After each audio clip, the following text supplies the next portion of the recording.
G JB, good to see you, brother. How you doing? For some reason, the comments didn't come up, but now they came up.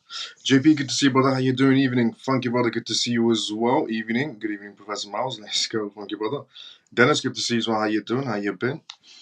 Joe, good to see you as well. Evening. How you doing? Hello, brother. Up, down, or sideways? Little bit up and sideways. However, there is something happening inside the financial world, which is essentially waiting for new data to come out. And when this data comes out today, essentially, because, well, not exactly right now, but about 30 minutes' time.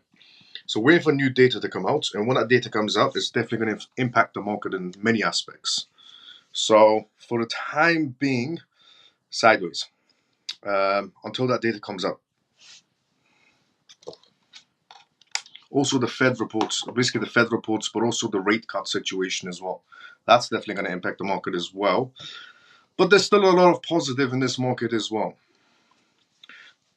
Kamal, good to see you as well, brother. How you doing? George, good to see you as well. How you doing?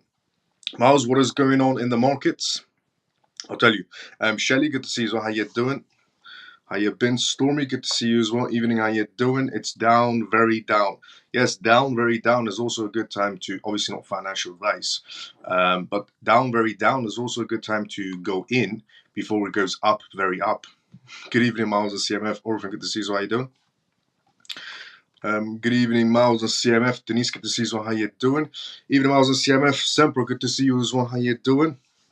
So do you think today was good for longs? Yeah, I did a long, I'll be honest. Troy, good to see you as well. How you doing? Gina, good to see you as well. How you doing? Semper, good to see you as well. How you doing? Troy Brown, good to see how you doing. Troy Green, good to see how you doing. But yeah, definitely longs. Cass, thanks. No problem. Anytime. Good evening, Miles and all CMF. Reading forever. Good to see you as well. How you doing? Hello, Miles. Lena, good to see you as well. How you doing?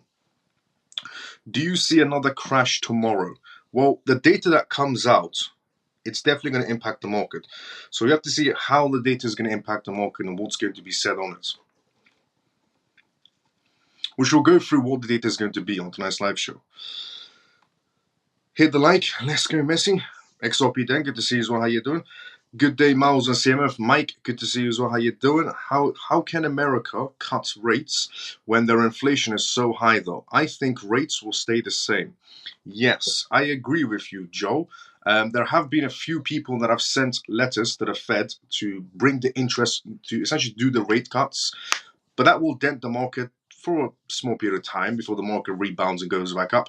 But for example, Elizabeth Warren, Senator Elizabeth Warren, is pleading with the Feds to essentially do rate cuts because she really wants to see the crypto market, damaged for a small period of time. But yeah, the inflation is absolutely crazy. And they're still printing, and Japan's not doing too well, and the US dollar has to save the Japanese, essentially, economy, because the Japanese economy will drop their US Treasury bonds, which is not great for the United States, which means the US has to essentially buy them out of their pitfall, Japan's pitfall, so they don't drop the Treasury bonds. So it's very impossible for them to be able to do rate cuts. I secured 50 XRP today. Let's go, Denise. Hi, Miles. See you keeping it dipping. Hi, Miles. You see it keep dipping? Yes, I do, Jim. Come on, good to see. May I ask what price? XRP, of course. What price is going to go to lowest to? Well, so far the market is rebounding slowly. It looks like the markets will go down more tomorrow and a lot more on Friday. Well, if they do, better buying opportunities as well. But yeah, the Fed reports have to come out. So for us to have a better understanding, the CPI reports, not those, yes. Is this live? Yes, it is, Salo. How you doing? This is live. Evening, Miles and CMF. Joe, good to see you. How you doing? It's always live at this time. If they cut, the market will go up. If they do rate cuts, the market will take a dent. And then it will rebound and go up. If they don't do rate cuts, then the market will just continue going up, unless it's get manipulated to come back down. Even Miles of CMF, Jason, good to see you as well. How you doing? Fed Res and CI reports. Yes, what a crazy world we live in, and we thought we had it bad in the UK. Yeah, not your long positions. At what price you got in, or at what price I got in. The lowest it dipped today was around what, 37, 36, I think it was. So I longed, essentially not, I longed XRP and a few other tokens I longed essentially. Hello from UK, Love369, good to see you. So how you doing? So on tonight's live show, we're gonna go, I'll give you essentially the gist of what we're gonna go through on tonight's live show. Quite a bit of news to go through, and obviously before we do that, I'll do a disclaimer intro as a live show as well. So on tonight's live show, we're gonna go through Tether, because Tether is going to be doing a $1 billion investment in starting now until 2025. Tether is just going to be reinvesting billions of dollars essentially into the crypto space on developments. We're also going to be talking about Dubai on tonight's live show as well regarding regulations. We're going to be talking about the US Senator's urge regarding Federal Reserves to cut interest rates, regarding Senator Elizabeth Warren essentially begging the Federal Reserve to do rate cuts, because Senator Elizabeth Warren really wants to see the crypto markets, impacted in a negative way for a short period of time, because it makes Senator Elizabeth Warren happy. And I was going to say some other words about her, but obviously we are live and I can't swear. So we're going to go through that on tonight's live show as well. We're also going to go through ASI token, which is going to be launched very soon, but there was a delay on the deadline, which we'll go through the deadline on tonight's live show as well. We're also going to be talking about on tonight's live show regarding Tucker Carlson. Tucker Carlson is partnering with a Bitcoin campaign. He's going to go to multiple nations and teach everybody about cryptocurrencies and blockchain technology and bring more people into this space. We're also going to be talking about the world's largest bank has came out and gave their perspectives on Bitcoin and Ethereum, calling one the digital gold and calling the other the digital oil. We're also going to be talking about tonight's live show regarding New Zealand. Apparently, things are picking up inside the crypto space in New Zealand. People are actually preferring to buy cryptocurrencies as an investment rather than saving up for real estate in New Zealand. That should tell you everything you need. We're also going to be talking about tonight's live show regarding Crypto.com. Crypto.com has just acquired a new license to expand themselves within the EU. And we do have the EU regulations coming out as well very soon. Now, we're also going to be talking about tonight's live show regarding a very, very crucial and important topic on tonight's live show, which is regarding essentially the Fed reports that are going to be coming out, the Fed decisions, the CPI, which we need to know about and how it's going to impact the market. This is coming out tomorrow, but we're going to go through today to talk about what can possibly come out tomorrow and how it's going to impact the crypto markets. We're also going to be talking about tonight's live show regarding the ESMA chief, who's out from the EU, who's outlining the vision of crypto regulations coming out from the EU. She actually went on a podcast, essentially. Verona Ross, the executive director of the European Securities and Markets Authority, did an interview, and they went through some deep topics of what's going to be coming out of the EU. Not only that, the EU is also targeting crypto privacy tokens right now as well. The EU was targeting stable coins, but now they're also targeting privacy coins. We're going to go through that on a much more in-depth. We're also going to be talking about where you can possibly live to skip crypto taxes in a very, very legal way. Living in a different country where you can skip taxes. We're also going to be talking about how crypto is the ideal ecosystem for Argentina and Latin American countries, according to a finance campaign, essentially a bank. And we're also going to be talking about tonight's live show regarding Ripple, Japan, and South Korea. And we're also going to be talking about how Ripple has been able to close the deal on standard custody, essentially. So, quite a mixture of news to go through on tonight's live show. But before we go through any of that, welcome to the CMF live show if you're watching this for the first time ever. On this live show, every single night at this exact same time, 11:25 p.m. onwards, UK time, on X Live and YouTube Live, depending on where you're watching this live from, I talk about recent news that's happening around the world in terms of cryptocurrencies, CBDCs, AI, regulations, and politics, and essentially everything that plays into this world shifting into a digital era. And we also do Q&As as well, which means you ask questions, I give you the answers inside the comment sections, and I read everybody's comments one by one. And the disclaimer of this live show, as always, is not financial advice, not political advice, and whatever I say is only for entertainment purposes. So welcome to the CMF live show if you're watching this for the first time ever. And if you're a regular Let's Go CMF. So, before we go through that news, let's go inside the comment section first. But the first news we're going to go through on tonight's live show is regarding Tether, that's getting prepared to invest billions of dollars inside the crypto market. Now, before we go through that, let's go inside the comment section first. Let me see where I was, because as everyone knows, I read everyone's comments one by one. I always buy the dip. Let's go XRP then. I was on vacation for the past 2 months. I've missed a lot from the CMF.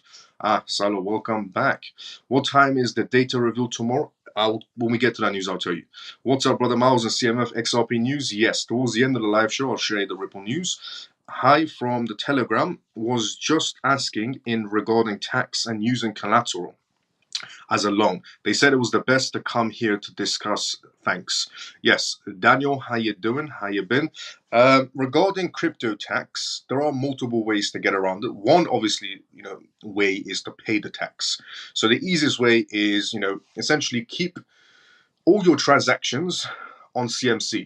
So if you want to track your transactions for tax purposes, download CoinMarketCap. It's a free app on iOS or Android, depending on what phone you use. It's a free app, and then you open up your own portfolio, and then you track your buys and sells on any exchange on CMC. And then when the time comes for tax season, you can hand that information over to your accountant, and then he can take over from there regarding taxes on cryptocurrencies. Now, option number 2, if you want to skip on taxes in a very legal way, you don't have to move jurisdictions, although you can, and it's not as easy as you may think it is. A lot of people think they can just move to Dubai and cash out, and then now they're tax-free. That is actually illegal. You can't just move to Dubai if you live in the UK, for example, or the US, and go to Dubai and cash out. That's not legal. That's actually illegal. You can't do that. You actually have to become a citizen of that country before you can cash out. And it has to be for a very long time period before you can cash out to be within the law. The actual way is you borrow against your crypto assets and use them as collateral, and then you don't pay tax on debt. So you can use that money, but you have to pay it back. So you obviously choose to do something with that money in terms of the best ROI you can find. And then you pay back the loan and borrow again. As long as you use your crypto assets and borrow against them and use as collateral, you skip tax. Or you can pay the tax and sell and pay the tax at the end of the tax season and keep a track of your portfolio, essentially with CMC. Or you can move to a different country, but that's a very long period of time. If you want to move to another country, you have to be in that particular country within at least a year or so before you can decide to cash out, depending on different jurisdictions. But yes, the easiest way is collateral. Use your crypto assets as collateral and borrow against them. Now, there are many banks that are looking into this right now regarding HSBC Bank, Standard Chartered Bank. They're looking into this, of borrowing and lending in terms of cryptocurrencies and using as collateral. Now, obviously, they're not going to accept every cryptocurrency. They're going to accept a mixture of cryptocurrencies. A small basket of cryptocurrencies they're only going to be accepting. But yes, so if you do want to borrow against your assets, make sure it's a legitimate place. There is right now a lot of places that you can do lending and borrowing inside the crypto space, but none of them are regulated. So if things go south, your crypto assets essentially go south. So if you think about borrowing and lending, I would say wait for the time period right now. Wait till the regulations come in a bit more. The banks essentially can offer these services and then go for it. Preferably for me, I would rather borrow from HSBC Bank than borrow from a crypto platform.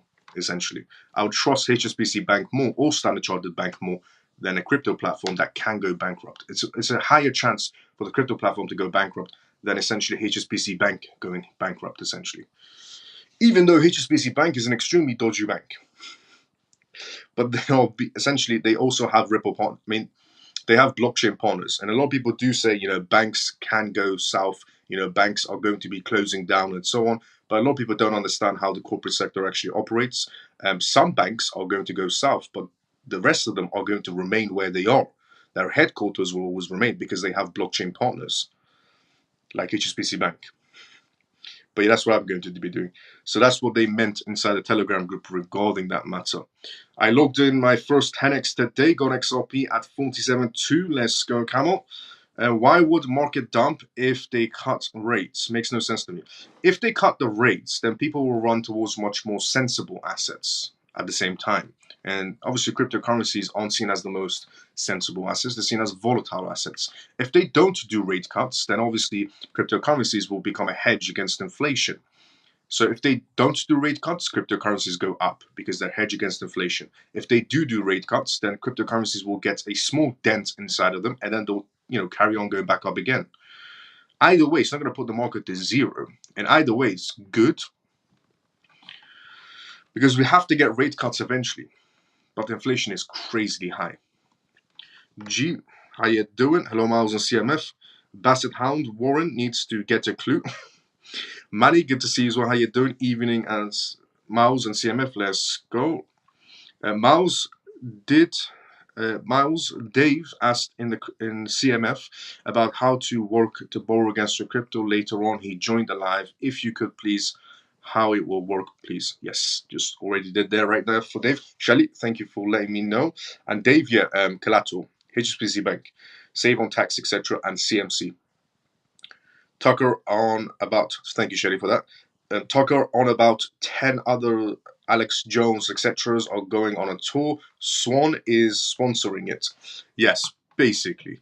Thanks. No problem. Daniel, anytime. The news sounds bullish. Let's go. I will not surprise if tomorrow they manipulate the data. Yeah, I wouldn't be surprised about that either. I'll be honest. Even the Miles and family, the only way is up. Let's go. CMF. Ian, good to see you as well. How you doing? I got more XRP today. Let's go, Troy. Can I transfer my CFX from Binance to Tangent? If Tangent accepts it, then yes.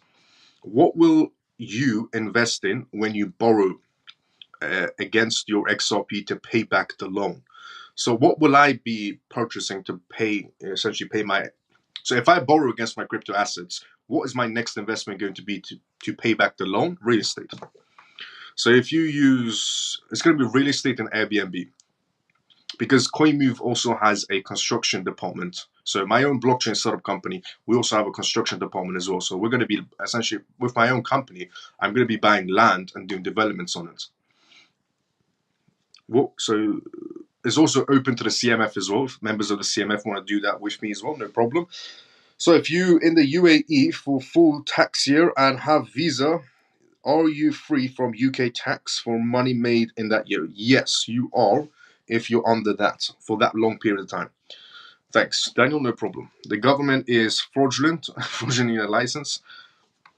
Can't see conflicts on Tangent. So CFX is not on Tangent then. Thank you for that, Shelley.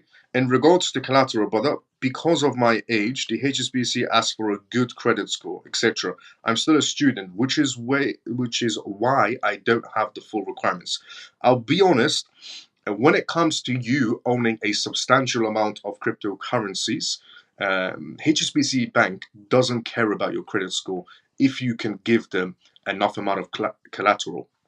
And by the way, let's just say, for example, if you have $100,000 worth of cryptocurrencies, let's just say, if you have $100,000 worth of one type of cryptocurrency, in this case, let's say XRP, because what you were talking about. So you have $100,000 worth of XRP and you want to borrow against it, and HSBC Bank is offering the service of letting you borrow against your assets and use them as collateral.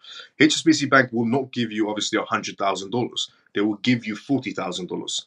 And then once you pay back that $40,000, then you can open a reach and go for $50,000, $60,000, and just carry on. Obviously, every time the asset goes higher and higher, you can borrow against them more and more and pay back the previous loan.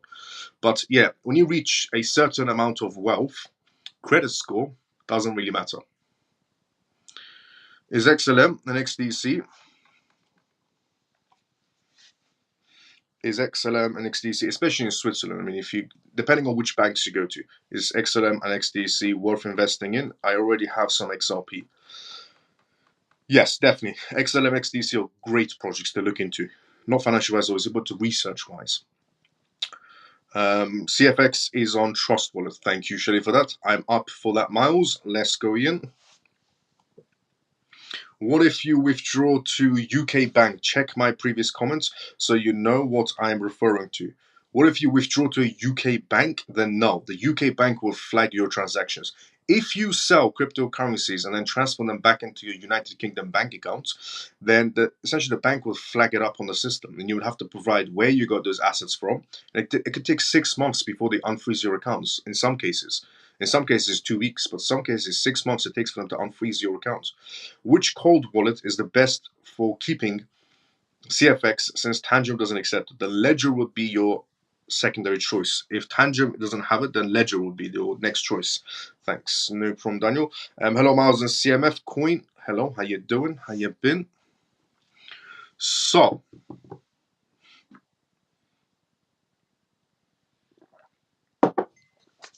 first news of the day is Tether. Tether is going to be investing $1 billion in startups until 2025. Starting now until 2025, Tether, USDT essentially, is going to be investing $1 billion into all types of startups. Tether is set to channel over $1 billion into various deals within the coming year, as revealed by the CEO of Tether in a Bloomberg interview. Through its venture arm called Tether Investments, the company will focus on alternative financial infrastructures, artificial intelligence, and biotech. Notably, the CEO of Tether revealed that investments teams is already actively evaluating a magnitude of startup pitches each month. The company's investment strategy is part of its broader ambition to diversify beyond its stablecoin. The Tether USDT, which is pegged to the dollar and boasts about $112 billion of market cap, the firm's investment spree, totaling about $2 billion in the past 2 years, aligns with its goals to build financial clout in emerging markets and reduce dependency on major tech corporations. Tether's profits, blustered by high interest rates, have allowed a significant investment in US Treasury bills and other securities. Tether's CEO emphasized the strategic investments in technology that facilitates in traditional finance. He said, "We can offer AI computing to all the companies we have invested in. It's all about investing in technology that helps with the traditional financial space, less resilience on the big tech companies like Google, Amazon, and Microsoft." So, Tether CEO is trying to go against the big boys, essentially Google, Amazon, and Microsoft. Let's see how that goes for Tether. Despite past regulatory settlements, Tether's USDT has maintained a stable one-to-one peg to the US dollar.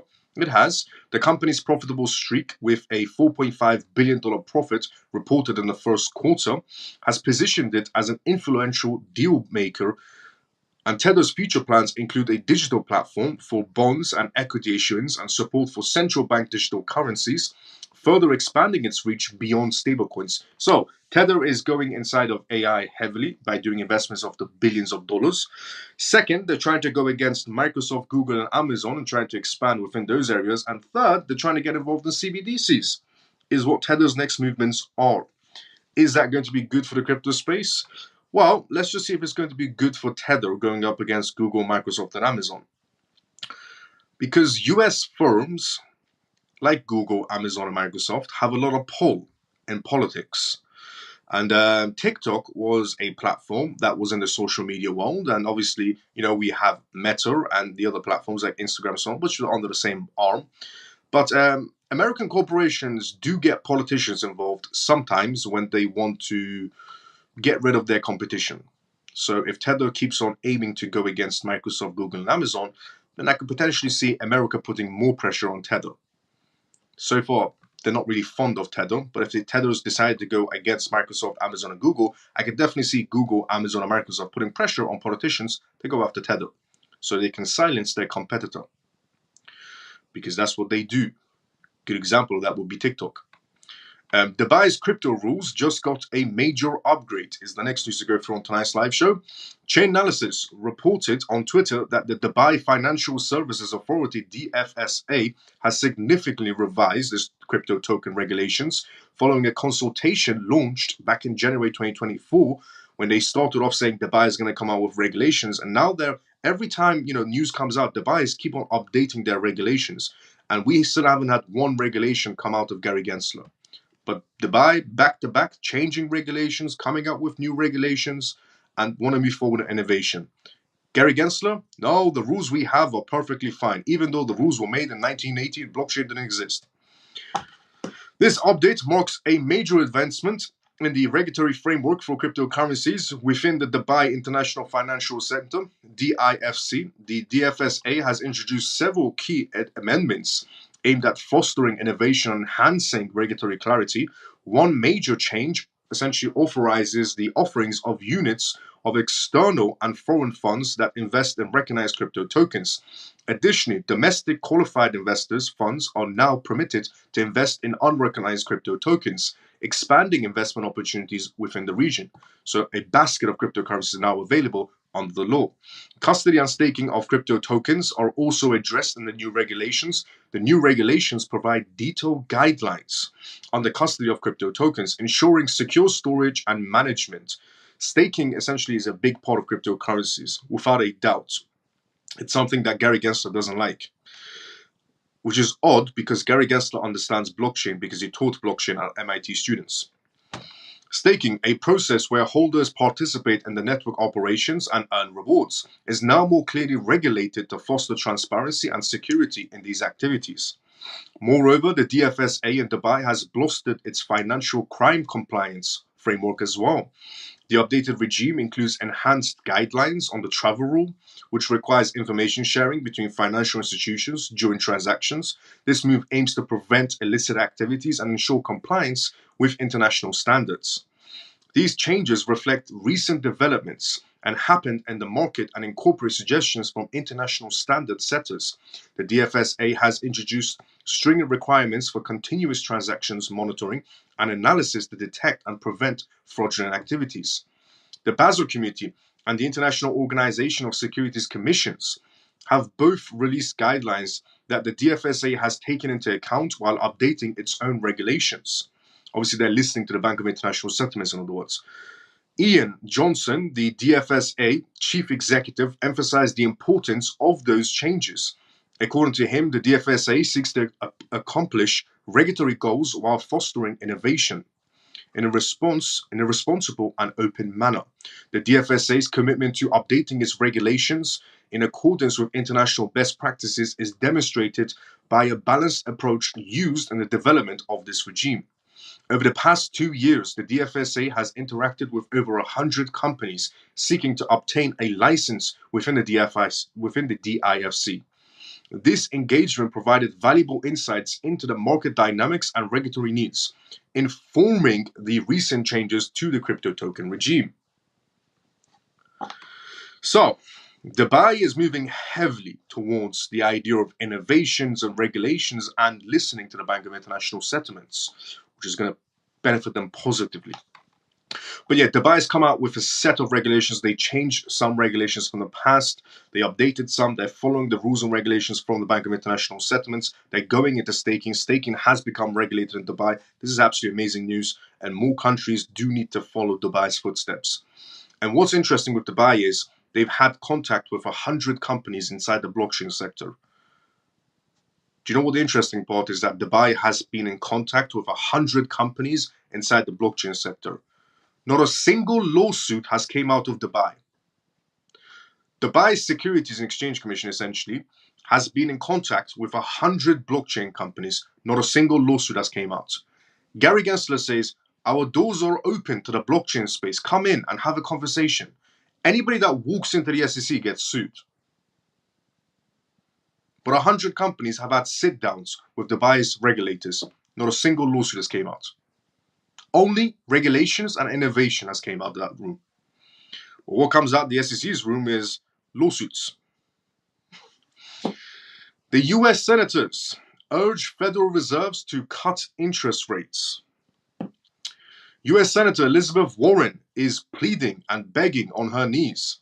It's not what it said here, but it's just what I imagine from Elizabeth Warren. US Senator Elizabeth Warren, Jackie Ronson, and John have written to the Federal Reserve demanding a cut in the nation's interest rates, currently at a 2-decade high of 5.5%.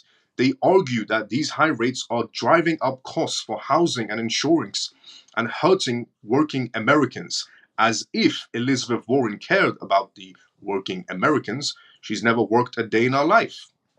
Corruption is not really a 9-to-5 job. Like the European Central Bank, central banks worldwide have started lowering their interest rates. Last week, the ECB cut its rates from 4% to 3.75%. The senators believe keeping interest rates high is widening the rate gap between Europe and the US, potentially pushing the dollar higher and tightening financial conditions. Americans struggle with housing and auto insurance. Since March 2022, the Federal Reserve has raised interest rates 11 times, leading to the highest levels in over 20 years. Despite numerous calls from the economists and legislators for rate cuts, the Fed has not yet reduced the rates. This situation is raising housing and auto insurance costs, further burdening the working families. According to the senators, price gouging and corporate greed are also contributing to the persistently high costs. The corporate greed she's talking about is the same corporate greed that does political donations to Elizabeth Warren. They noted that the country is already facing a severe housing shortage.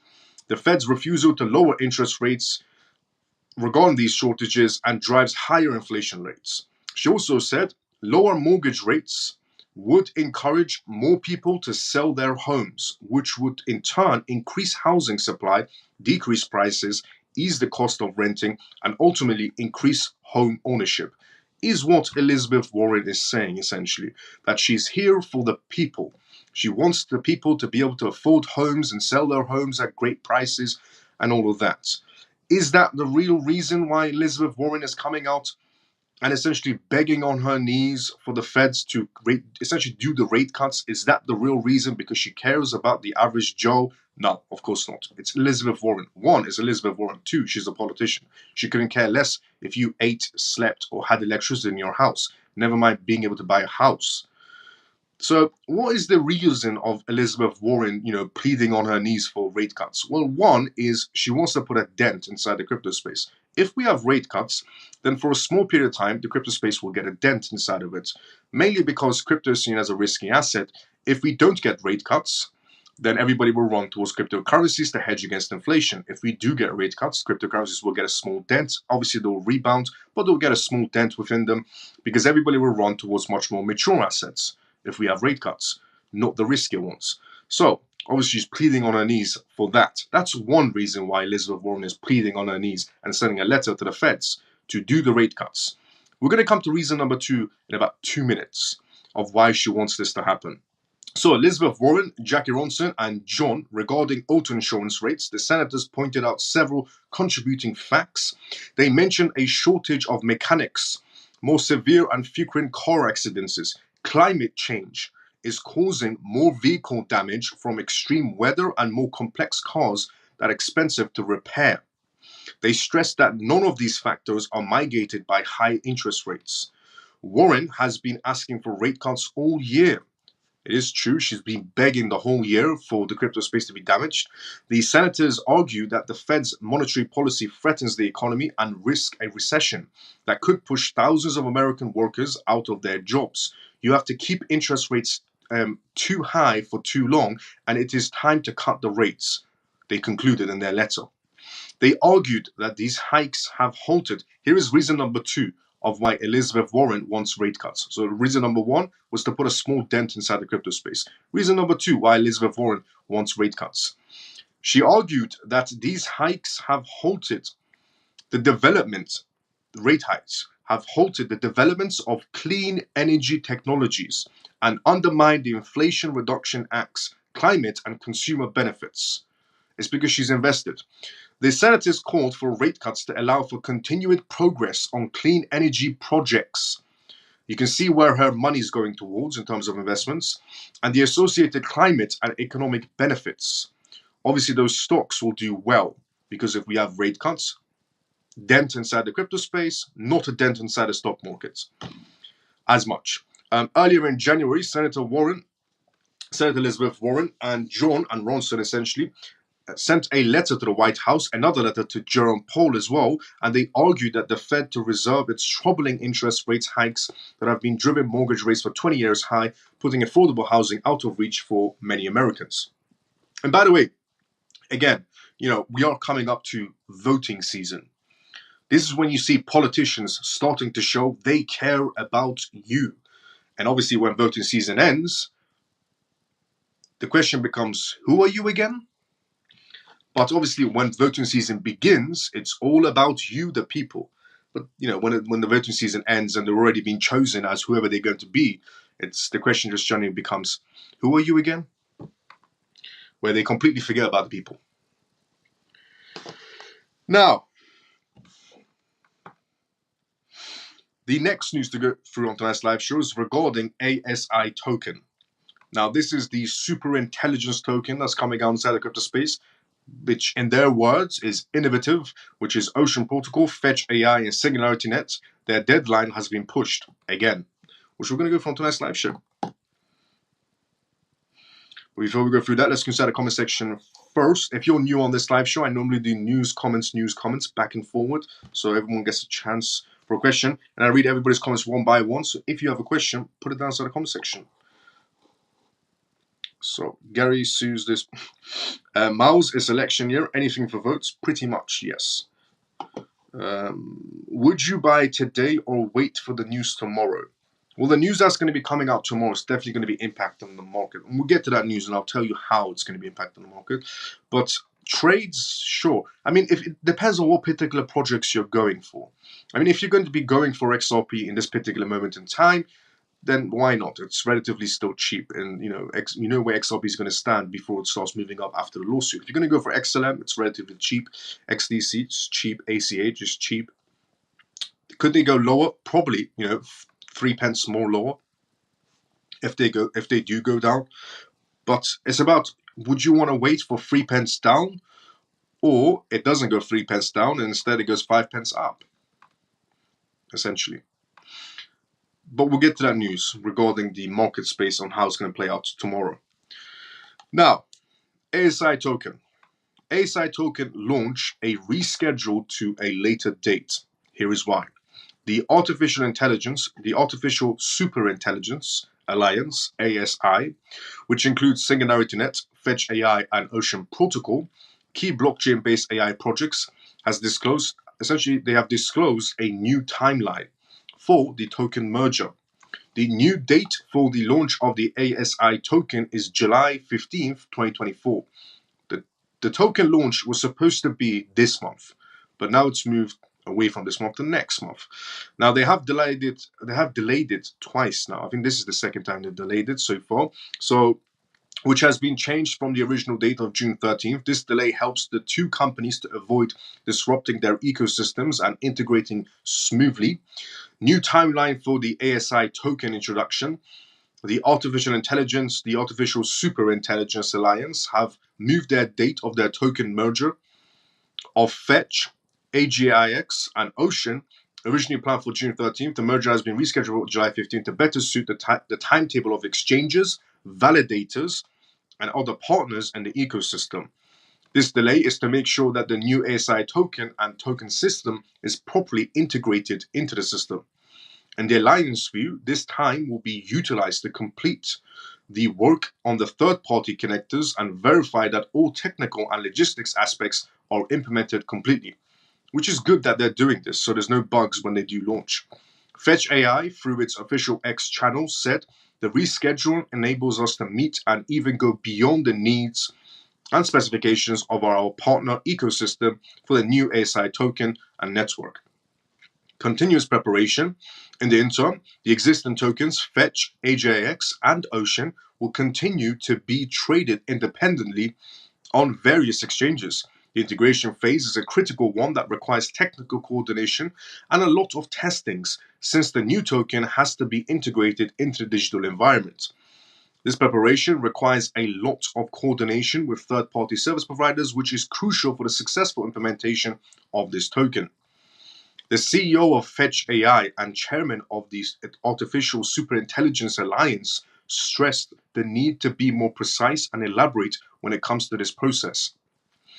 The extra time will help make the changes needed and carry out the merger with the utmost precision and minor errors. Looking forward to the launch. The ASI token launch is an important event for participants and the AI and blockchain industries also. It is expected that this new token will improve functions of decentralized networks and essentially contribute to the creation of the further investments of AI systems.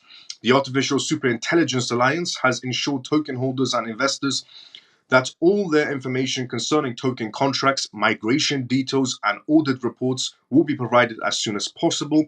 They also assured that there are no impending issues and everyone will be notified through proper channels. Bruce Pond, the founder and CEO of Ocean Protocol and board director of the ASI Council, expressed gratitude towards the community for their patience and anticipation for the merger. He said, "We look forward to the combined ASI token that will foster a new era of decentralized superintelligence." So, if you are waiting for this, essentially this new token, the ASI token, because you own AGIX or you have Singularity Net, or if you have Fetch AI, Singularity Net, and Ocean, and you're waiting for this new merger to happen, then this merger has been delayed until July. But they're only doing this so obviously things don't bug out when they do release it to people and so on. And apparently they are working with a multitude of exchanges and validators. So depending on wherever you're holding your tokens from, they can make the merge happen essentially. So if you're holding on an exchange, they can make the merge happen for you. If you're holding on a wallet, they can make it happen for you, is what they're working on, which is good to see. Because the last thing they want is for them to launch and then they can't get a token off the ground. Now, the next news to go from tonight's live show is this. Tucker Carlson partners with Swan Bitcoin for a national tour. Tucker Carlson has selected Swan Bitcoin as their primary sponsor for his nationwide tour, combining political discussions with Bitcoin education to effectively reach a wide audience. Now, Tucker Carlson does have a massive audience behind him, to be very honest, and he's a great person to bring eyes and adoption essentially on the crypto space in terms of retail space coming in. It's a good person all around. Swan Bitcoin views this sponsorship as a strategic maneuver to further its educational initiatives with a specific focus on Bitcoin. The company has declared its intentions to include hundreds of thousands of individuals in more than 15 places and millions online, referring to it as a significant potential for Bitcoin education. CEO Corey clarified the agreement, emphasizing that Carlson's team expressly wanted a sponsor that exclusively deals with Bitcoin. So apparently Tucker Carlson was the person looking for a Bitcoin sponsor, and they got it. The pre-arranged tour, scheduled prior to the 2024 presidential election, is to incorporate interactive dialogues with prominent political leaders such as Tulsi and Vivek Ramsey, who endorsed Bitcoin and expressed disapproval towards central bank digital currencies, CBDCs. With his staggering 12.9 million followers on X, Tucker Carlson possesses the considerable influence in political and financial discourse, guaranteeing a substantial and engaged audience for the tour. Swan's collaboration with Carlson aligns with his previous discussions with prominent Bitcoins, including El Salvador's president and MicroStrategy Michael Saylor. Nevertheless, the collaboration has received backlash as many internet users express concerns that Swan's sponsorship may be in line with Carlson's conservative political perspectives. Swan acknowledges the concerns but emphasizes the educational benefits of Bitcoin, which is the side people should be looking at. He believes that Bitcoin has the potential to bridge political divides and advocates for its widespread adoption, taking the use of Carlson's influence. Now, this is also good for Bitcoin, but it's also good in general for the crypto space because it brings eyes on the crypto space. And Tucker Carlson does have quite a lot of influence, ridiculous amount of influence, to be fairly honest. And he has essentially, sorry about that, apologies. Tucker Carlson does have 12.9 million followers, a massive audience behind him as well that can help, essentially bring more eyes from the retail section to the crypto space. And his political views are his views, and people should not be worried about his political views and maybe be worried about their own political views. For example, who's really voting for Joe Biden?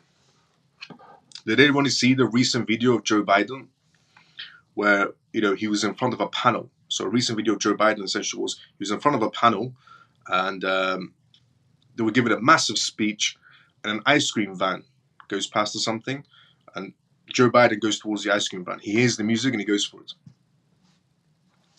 This man made it to presidency.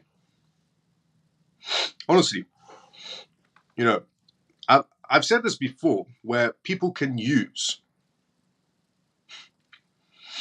By the way, I do have that British sarcasm as well, so don't for a second think I'm saying this in a serious. But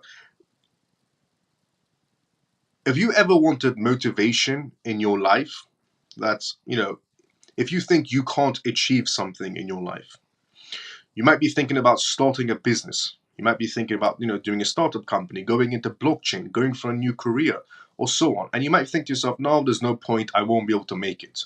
Just think to yourself for 1 second. Before you get yourself discouraged, just think about it for a second. A man that can't walk, stand, sit, speak, write is the president of the United States. Just think about it for a second. If you're thinking about starting a business, but you're not sure if you think you're going to make it or not, if you're thinking about starting a new company, getting a new career, moving to a new city, and you're unsure, you might think to yourself, I won't be able to make it, it's too much pressure. Just think to yourself, a man that can't stand, speak, sit, walk, read, or write is the president of the United States. If that man can make it to that seat, you could become an astronaut. You could become a doctor. You could become a neuroscientist. You could become whatever you want in life. There's, some motivation for you in life. So honestly, if you think to yourself, you can't make it in life, just think about it for a second. That man is sitting in the most powerful seat, one of the most powerful seats on this planet. And he can't stand, walk, read, sit, speak. But he's sitting at that seat. So if he can make it, you can do anything you want in life. Now, the next news to go through on tonight's live show is why the world's largest bank has called Ethereum digital oil.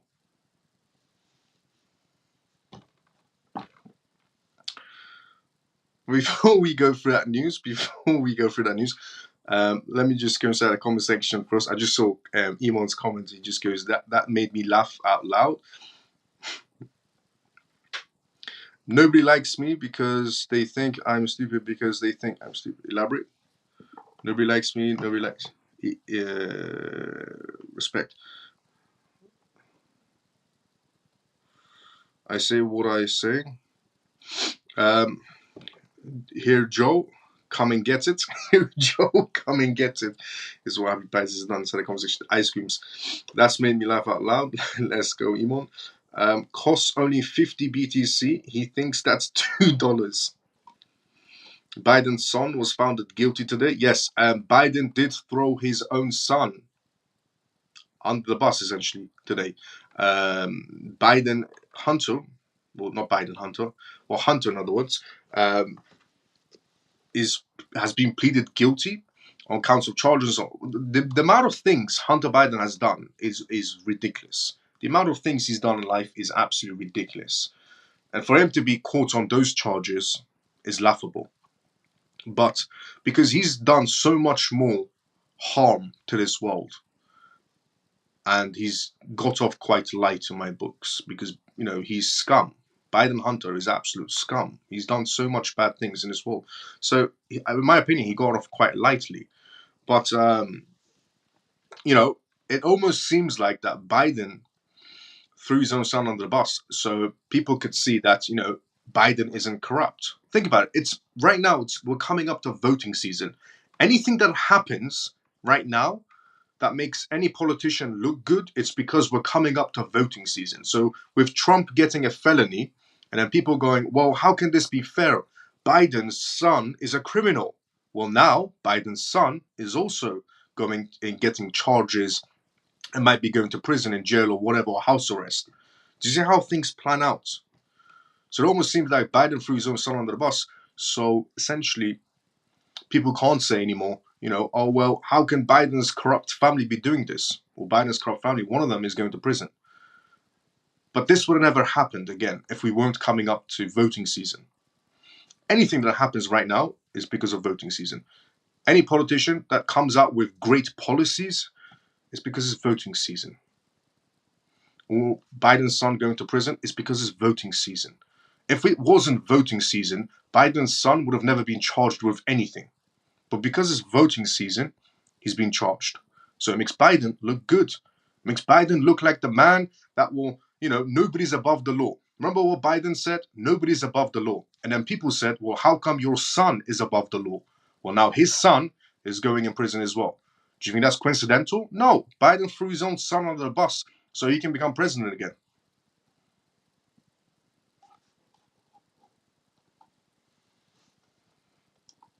So people now can't say, well, Biden's son, well, he's going in as well. He did this on purpose.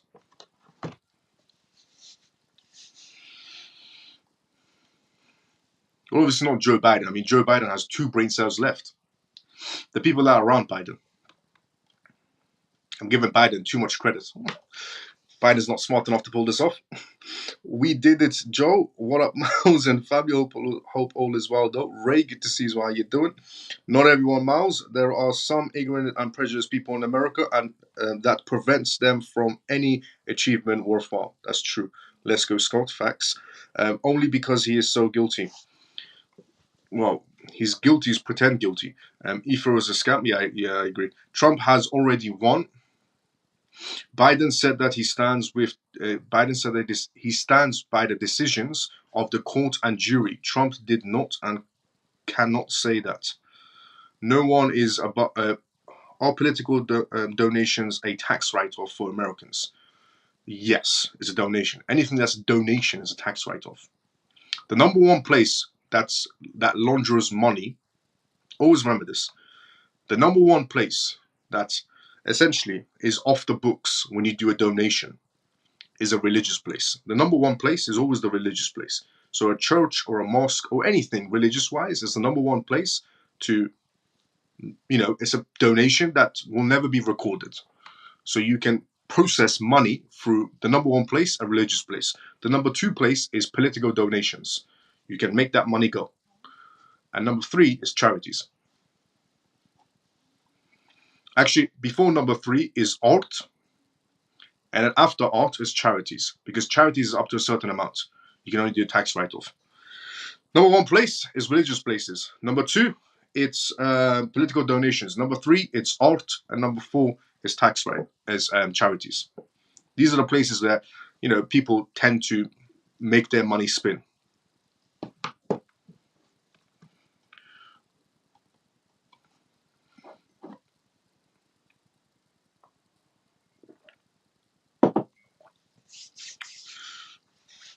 No one is above the law. Biden has to stand by his own words. That there is nothing for everyone under the bus. No, trust me, Scott. Honestly, at this moment in time, it seems like it. It's an absolute joke. It's all a big show for our tax money, pretty much. Ironically, our tax money isn't being used to help this economy because obviously they're printing more. Anybody saw the speech from El Salvador? I saw today after the news that I can't say that word. An orphan, don't use that word either. Orphan, your comments, don't use that particular word. The word that starts with H. Sorry about that. Don't use the word that starts with H inside the comment section. Accepted to see the market responded positively. We love XRP, respect. Let's go XRP then. I am in America with multiple advanced degrees, including 2 masters, let's go Scott, and a doctorate. I still feel the bias and prejudice from America.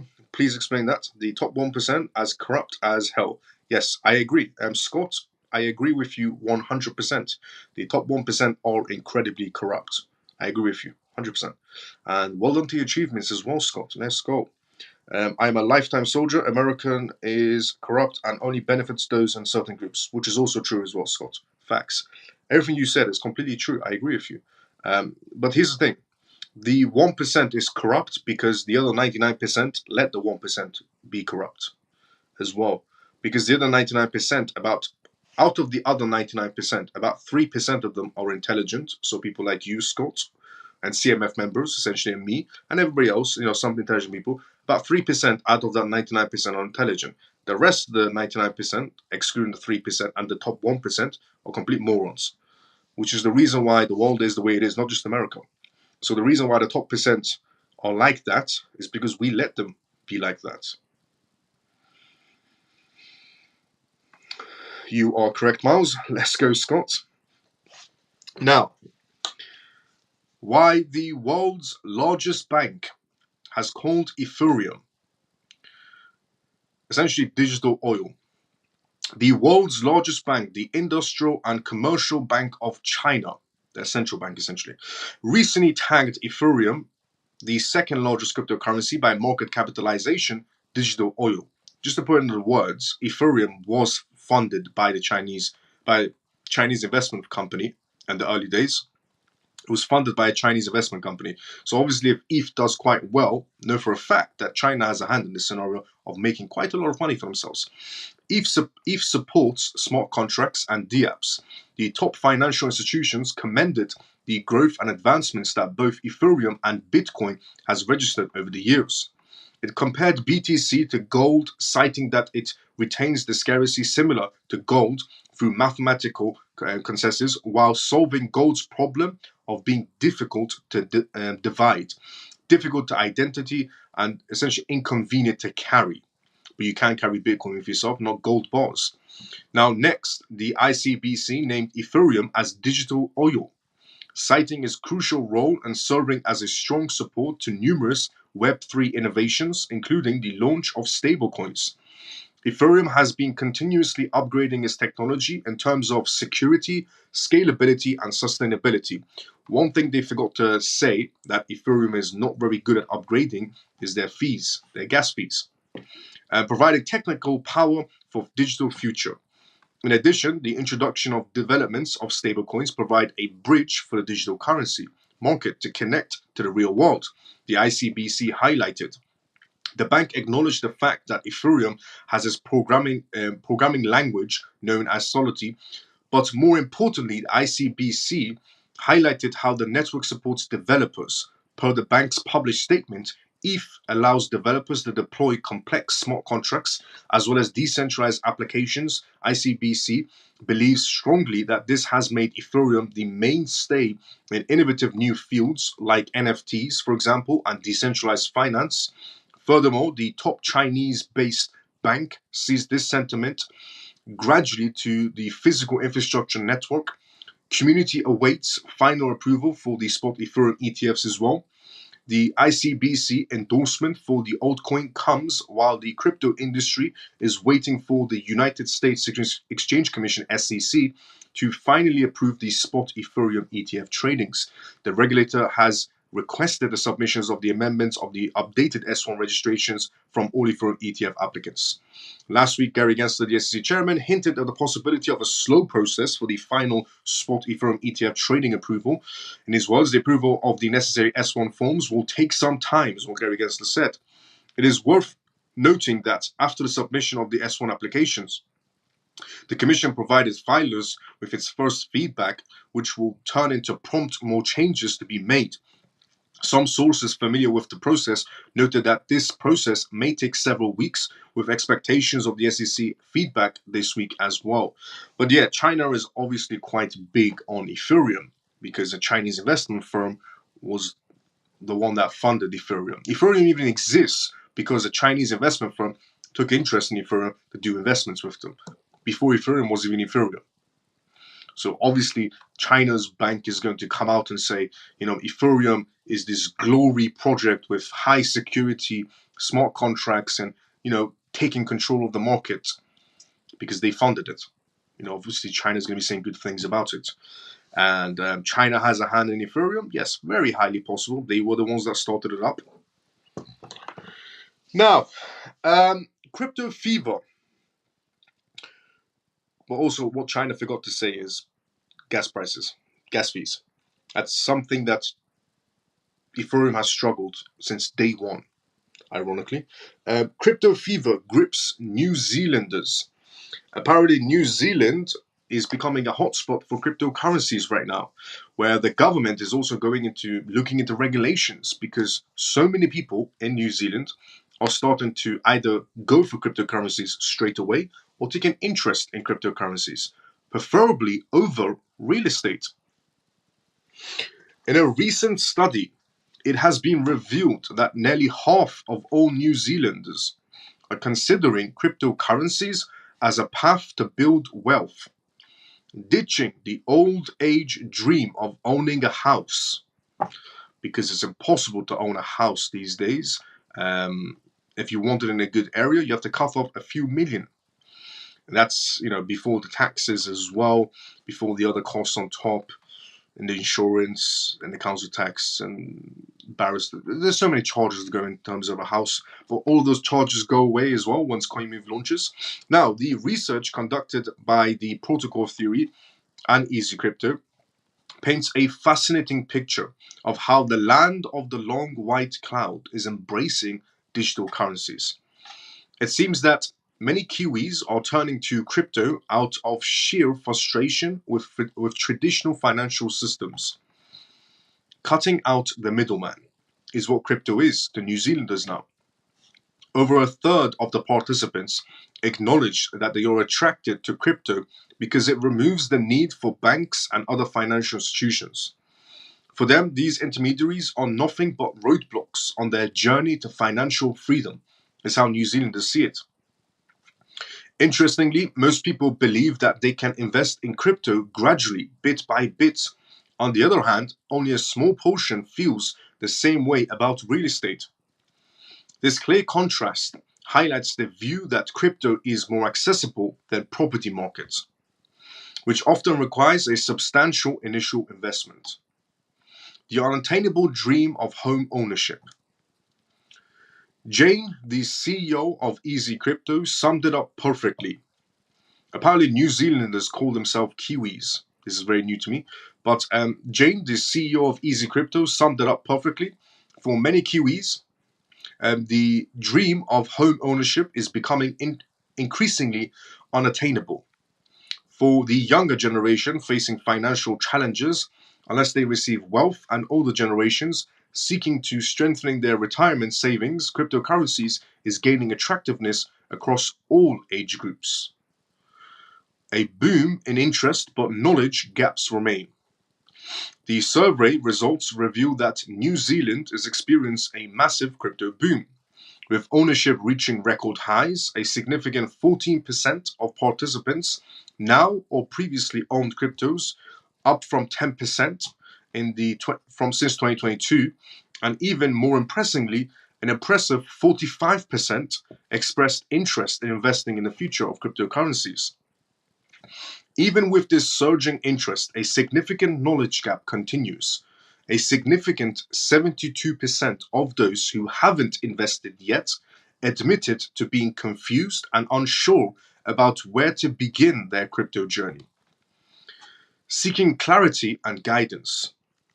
The main hurdles mentioned were difficulty understanding the available information, 67%, and a lack of reliable guidance.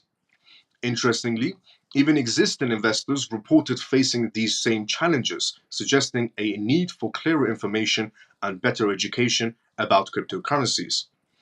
Notably, half of those surveyed expressed a desire for regulations on how crypto providers operate, highlighting the need for well-regulated and transparent crypto ecosystems.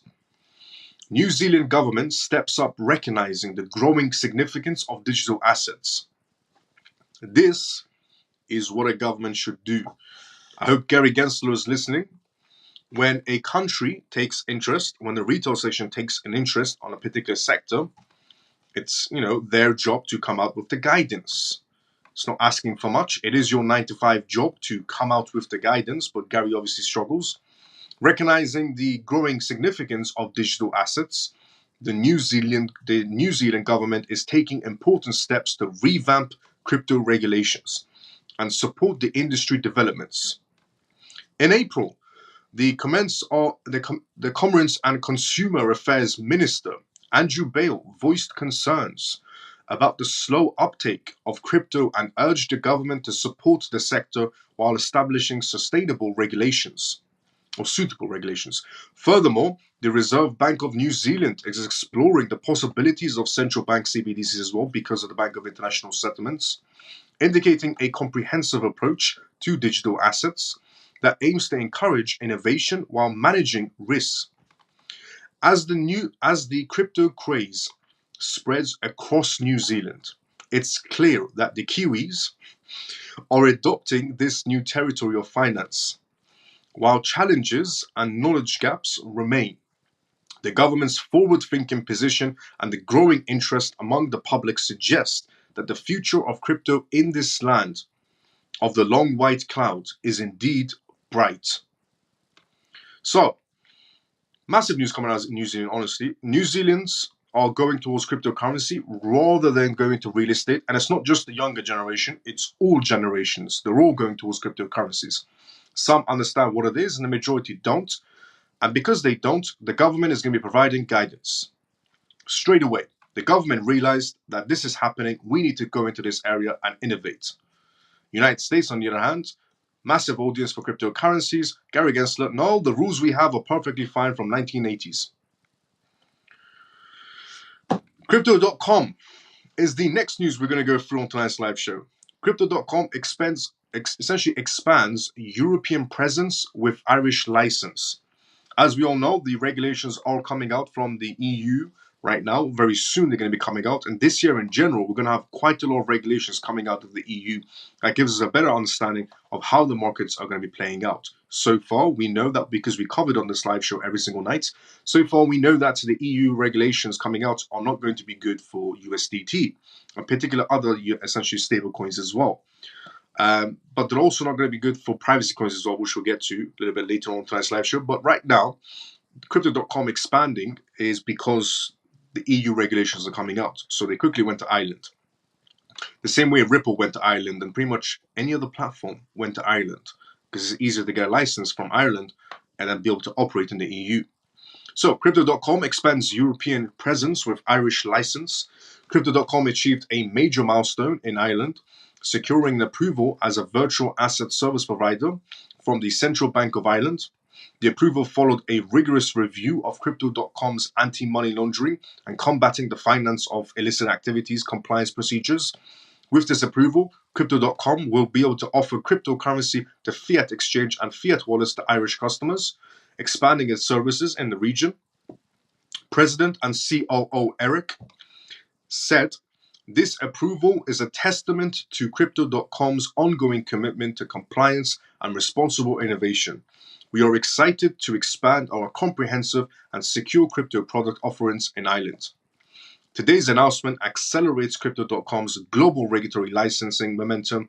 The company holds a digital payment token (DPT) and a major payment institution (MPI) license from the Monetary Authority of Singapore as well, and is registered as a digital asset service provider by the AMF in France. Also, furthermore, Crypto.com has an electronic money institutional license from the UK's FCA and received regulatory clearance from Dubai's essentially VARA for its VASP license also. The company has secured regulatory approvals in South Korea, Australia, Spain, Italy, Greece, Cyprus, and the Cayman Islands, and Canada. In the US, Crypto.com operates as a designated contract, markets, and derivatives clearing organization regulated by the CFTC. Yeah, Crypto.com has done quite a lot for themselves because they're very open and honest about all of their clients also. Any government says to Crypto.com, "Can we have the file for this particular client that you have on Crypto.com?" Crypto.com goes, "Yeah, sure, no problem." They won't even ask you for your permission. They'll just hand over your file to the government. That is why Crypto.com has found it quite easy to get any licenses they want. It's because they're very open with the government, but not so much open with their own people. Now, QCP is the next news we're going to go through. Basically, QCP analyst reveals the last things to know for the crypto markets ahead of tomorrow's crucial Fed decision. By tomorrow, he means now, because we are essentially on the next day in the UK right now, in London. So, QCP analyst reveals the last things to know for the crypto markets ahead of the crucial Fed rate decision that's going to be happening today. Cryptocurrency investors are retreating by reducing their risk of their holdings ahead of the tomorrow's May Consumer Price Index (CPI) that's coming out. Report and Federal Open Market Committee (FOMC) meeting, according to an update from the hedge fund QCP. So if you're wondering why is the crypto market essentially swinging downwards, it's because people are pulling their money slightly out, waiting for this report to come out, the CPI reports, to see how the market reacts before they jump back in. That's why the crypto markets were reacting today. While investors eagerly await the announcement of the CPI and the outcome of the FOMC meeting, markets are essentially in a risk-off mode.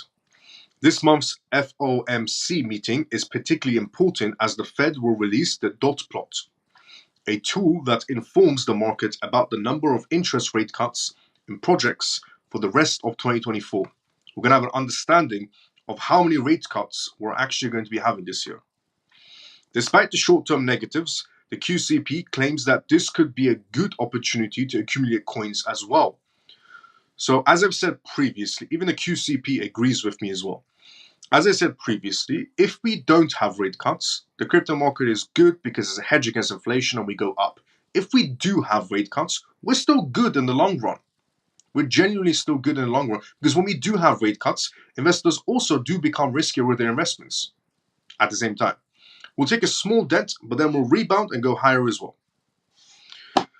Which is essentially what the QCP essentially is, saying. They're agreeing with me. So despite the short-term negatives, the QCP claims that this could be a good opportunity to accumulate coins because they are quite low right now in the market space. They cite bullish events like the eventual launch of the ETH spot ETFs that's going to be happening, on the ongoing verbal spats between President Biden and former President Trump to win crypto votes as a reason for optimism. There's still a lot of things to look forward to this year. A lot of people think crypto's done, the market's going to go back to, to its low ends, and that's pretty much it. The market is nowhere near done, first of all. We still have so many things on the agenda. We still have, yes, the presidential elections. That's going to impact the crypto markets. We still have the ETH situation regarding ETFs coming out. We still have the Ripple case, the Binance case, the Kraken case, the Coinbase case, which is all going to be positive momentums essentially inside the market space. And we also do still have the FIT21 Act as well, which hasn't been implemented, but regarding news around it. And we also have regulations coming out from the MICA, from the European market space. There's still so many things on the agenda. More CBDCs coming out as well. More ETFs are launching in different jurisdictions. A lot of things are still in progress this year. We're nowhere near done. Not only that, but we have more corporations inside the crypto sector than we ever did before. We have more corporate investments inside the crypto sector than we ever did before. We have more corporates holding cryptocurrencies than we ever did before. So we're nowhere near done. We're just getting started inside the crypto space, because the corporate sector is coming in even more. And the data is there to prove it. One of them is the 13F filings. Two is essentially their own portfolios. Now, despite the FOMC will announce its next interest rates decisions tomorrow. Following a hot employment report, there is a strong possibility that interest rates will remain steady. The SME FedWatch tool, which estimates the likelihood of the Fed's changing interest rates based on a market forecast, shows a 99.4% chance of interest rates remaining steady. While the FOMC predicted 3 interest rates cuts this year, in its December projections, the Fed President Jerome Powell reiterated that nothing was certain throughout the year. The country's central bank is willing to wait as long as necessary until it's confident the economy has cooled down sufficiently. Is essentially what was mentioned. Now, the meeting is happening today. We are going to be getting CPI results today, so essentially tune in for the next live show as well. The live show hasn't ended, but just tune in for the next live show as well tomorrow, or today actually.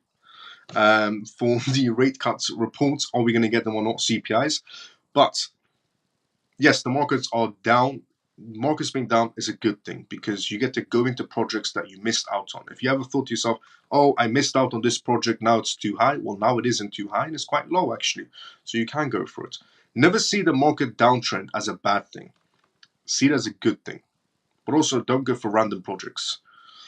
Remember, we are in utility run right now. Right now, the utility run is pending. Okay, institutions are coming in left, right, and center inside the crypto space. Okay, as I said previously, there are more corporates inside the crypto sector than ever before. The main purpose of cryptocurrencies is utility. Do not forget that the main purpose of cryptocurrencies is utility. All of these institutions that are coming in right now, they're coming in for utility. They're not coming in for banks to hype up the crypto markets and then run the other side. No, they're coming in and disrupting patterns as you know it.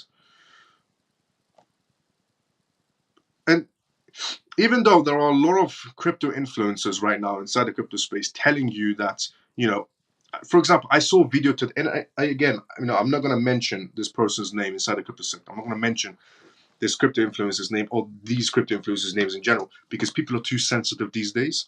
And if you mention someone's name, they try to sue you. So I don't have time for that at all. But people are too sensitive. Someone can mention my name, I couldn't care less. I'm not going to go after them and sue them because I'm not a child. I'm an adult. If someone wants to mention my name, let them mention my name. But if I mention those people's names, I know for a fact they're a child and they're going to be suing. And I don't have time for that. So I'm not going to mention these particular crypto influencers' names. But I saw one guy today, as a crypto influencer, telling his audience that all cryptocurrencies are scams and that you're better off buying dirt. I'm not even joking, those were his exact words. He said all cryptocurrencies are scams and it's just about getting in and getting out. And then he said you're better off buying dirt. I'm guessing by dirt he meant the land. But he definitely needs to upgrade his vocabulary.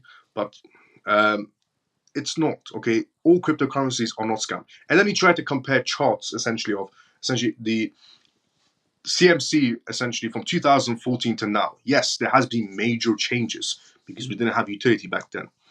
However, a lot of people still inside the crypto space are struggling to understand and comprehend times have changed. We are actually shifting into utility. So projects that have the most contracts, right now are going to do the best. Okay, the projects that have the most contracts, that acquired the most license, there's a reason why crypto.com is expanding through, South Korea, Japan, Singapore, United Kingdom, EU, France, Germany, United States, and so on. There's a reason why these particular crypto projects or particular crypto platforms are expanding. They're not expanding for a joke. They're not expanding because the entire crypto market is a scam and you should only jump in and jump out.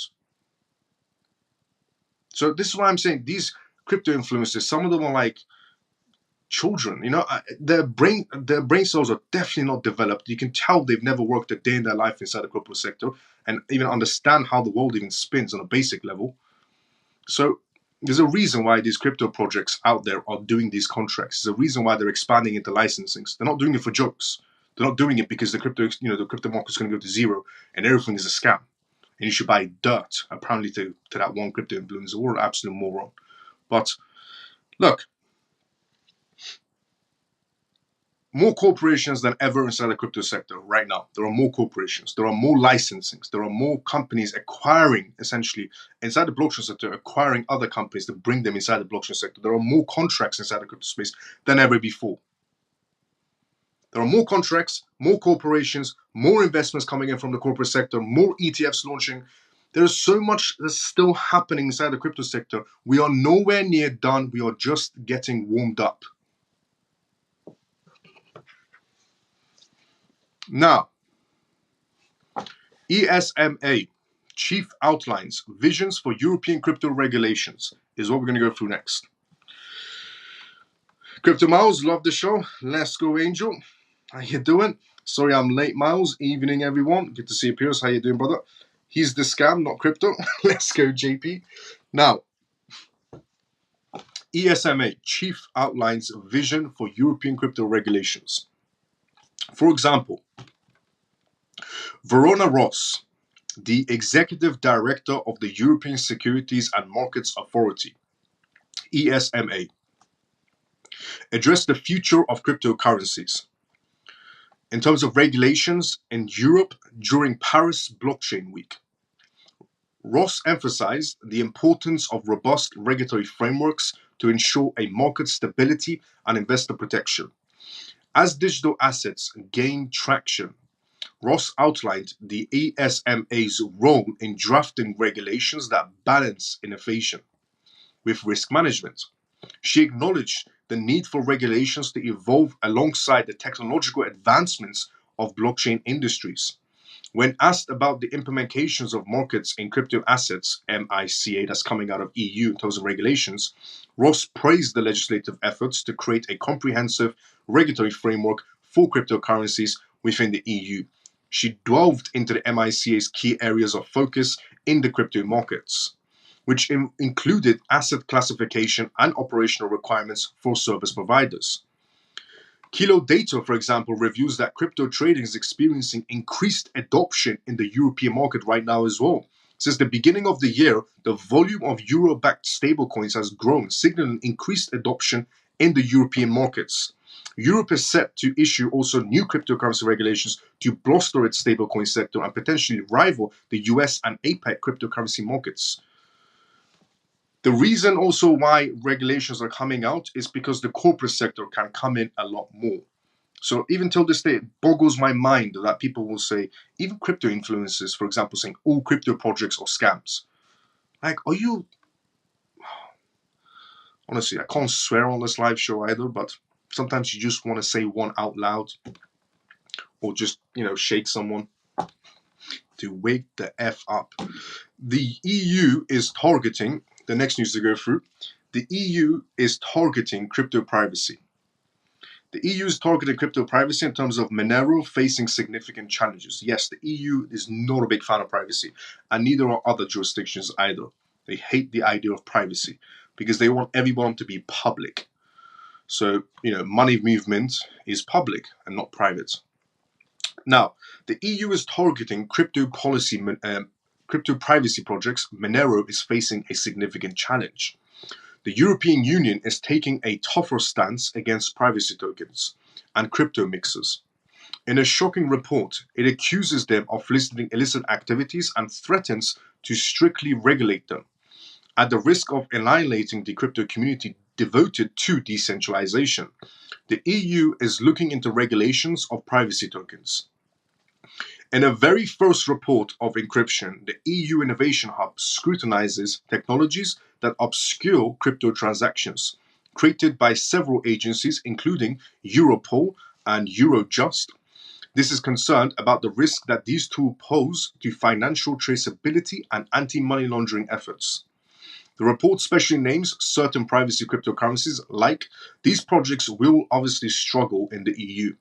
So these crypto projects, Monero, Zcash, Grin, or Dash are going to be struggling. Their encryption protocol is set to render transactions completely complicating law enforcement surveillance efforts. The latest innovations, such as zero-knowledge proofs, are criticized for their ability to conceal addresses, balances, and transaction flows. Crypto mixers in the crosshairs, but it is the mixing services that are drawing the most criticism. These platforms, the trails by mixing different sources of crypto assets, posing a threat to, according to the EU, in tracing illicit funds. These tools have complicated tracing for years. It reads sightings regarding Tornado Cash as an example. Although the EU recognizes the anonymous transactions remain traceable when private keys are known, it seems determined to better regulate this aspect of the crypto ecosystem. This tougher stance follows the conviction of the Tornado Cash developers for money laundering, despite the non-custodial nature of the protocol. Regulators must now find the right balance between protecting privacy, which essentially is the report acknowledges as legitimate, and the ability to untangle illicit financial flows. New stricter rules on confidential protocols and mixing services could soon emerge, risking the clash with the founding principles of cryptocurrencies.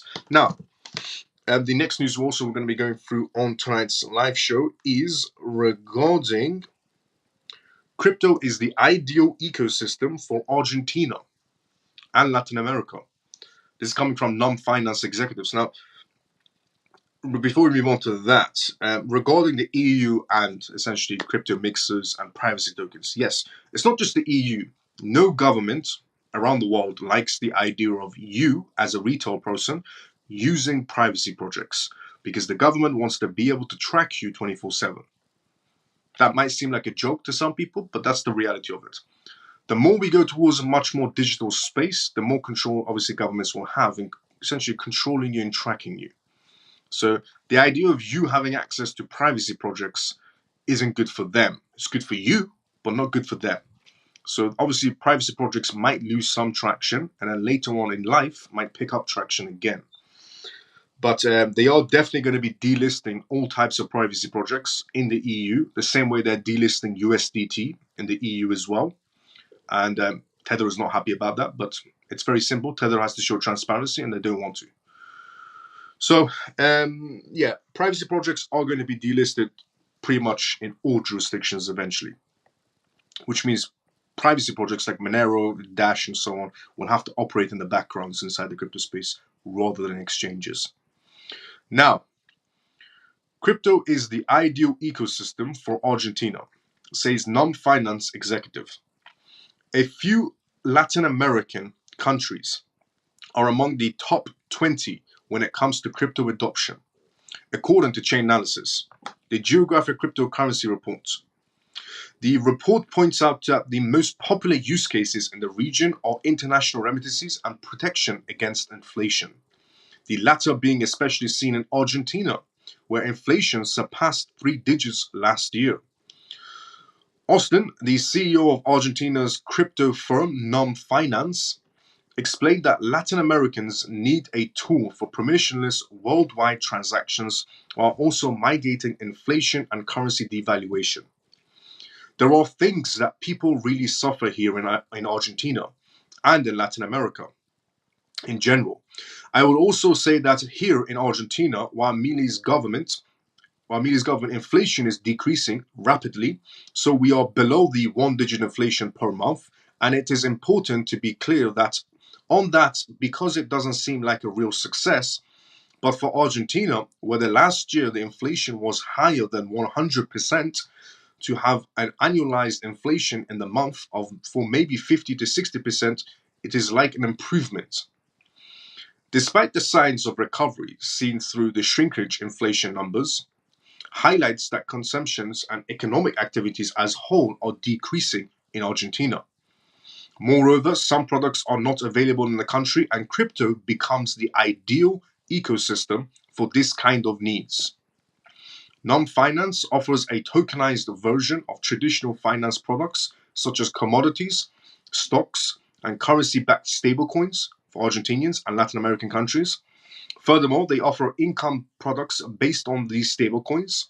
And essentially, they explain that the focus on these products is related to their liquidities and the regulation around their markets, keeping customers protected. And then, when talking about mitigating the inflation with high yield products, for example, what we are doing with NUM seems to be really useful for people to have a stable coin of a national currency, such as an Argentinian pesos, with a highly yield compared to inflation and a tool that helps to mitigate that. We believe that we in the crypto still have a lot of room for growth in the financial real world side, so we are focused on that, is what was mentioned by NUM Finance. On the regulation side, it was underscored that no significant developments were made in Argentina after Milei became head of executive power. However, a regulatory bill might come to light next year in Argentina. There is still no regulations regarding obligations to inform the regulator about operations that clients are carrying out with certain exchanges or things like this. So essentially, nobody's snitching in Argentina in terms of crypto platforms or banks about anybody doing crypto transactions, but only a registry to let the regulator know who are the players in the ecosystem are. And then the idea is to set working with the government and to elaborate a digital asset service provider. I don't think this regulation is seeing light this year, maybe next one. So they're filling out the books to whenever the government wants, they can have access to it. But for the time being, they're not reporting any transactions in Argentina as what's going on right now. But according to NUM Finance, it's growing heavily right now in terms of cryptocurrencies, not just in Argentina, but according to NUM Finance, in general, Latin America is picking up quite ideally inside of cryptocurrencies. The same way New Zealand is. as I revealed on this live show a bit earlier on. Now, the next news to go through on tonight's live show is regarding crypto regulations in Seychelles. So there's an island where it's now becoming a hub for crypto businesses. So if you're planning on moving jurisdictions because you want to have that crypto lifestyle and not pay crypto taxes, well, crypto regulations in Seychelles, a hub for crypto businesses. The Seychelles, a paradise of an island nestled in the Indian Ocean, is rapidly carving out a niche in the global crypto market. By creating an attractive conditions for registering foreign companies, they're attracting a growing number of crypto businesses. Their developments of transparent virtual assets, regulations, and investor incentives are transforming the island's nation into a significant player. Since 2013, SBSB fintech lawyers have been providing clients with a full range of legal services, from registration in the chosen jurisdictions to support after the project launch. Their deep understandings of the Seychelles legal landscape and expertise in navigating the crypto licensing process can be invaluable for businesses looking to establish a foothold on this exciting market. Dominant presence in the crypto market. Despite the legal framework for cryptocurrencies and other virtual assets in the Seychelles, it's still being under active development, and the country has surprisingly become a home to around 20% of the world's crypto exchanges. 20% of the world's crypto exchanges have all went to this particular island, according to CoinGecko's report. This statistics underscores the nation's commitment to fostering innovation and creating a welcoming environment for crypto businesses. The Financial Services Authority, FCA, the country's financial regulator, is actively working on adapting comprehensive regulatory acts to protect the interests of investors and users of crypto platforms. A critical step for industry developments was the requirement by the FSA for organizations to obtain the Seychelles crypto license. Specialists from the SBSB fintech lawyers provided detailed information on the advantages of this license on their website. And a closer look, the Seychelles crypto license. The Seychelles crypto license is a permission granted by the FSA to operate as a virtual asset service provider within the country. VASP encompasses a wide range of businesses involved in crypto activities, including exchanges, custodians, and providers of initial coin offerings, ICOs. For potential applicants, registering a company within the Seychelles is mandatory. Non-registered organizations face penalties from the regulators. So if you're thinking about going to an island to live the rest of your life as a retirement with your crypto funds, Seychelles is available just for you. You can skip pretty much any jurisdiction's laws and tax purposes, and the island is extremely welcoming to new funds. So, if you're thinking about maybe booking even your next vacation, go and take a visit there if you're inside the crypto space. And if you do like that place, you can end up probably retiring to that island and not paying your taxes. Obviously, in a very legal way. It's all within the law.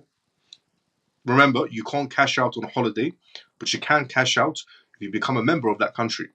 And in some cases, all it takes is spending a few $1,000s, depending on the island itself, or spending a few $100,000 on an investment, and then you get a passport, and then after that, you can do whatever you want.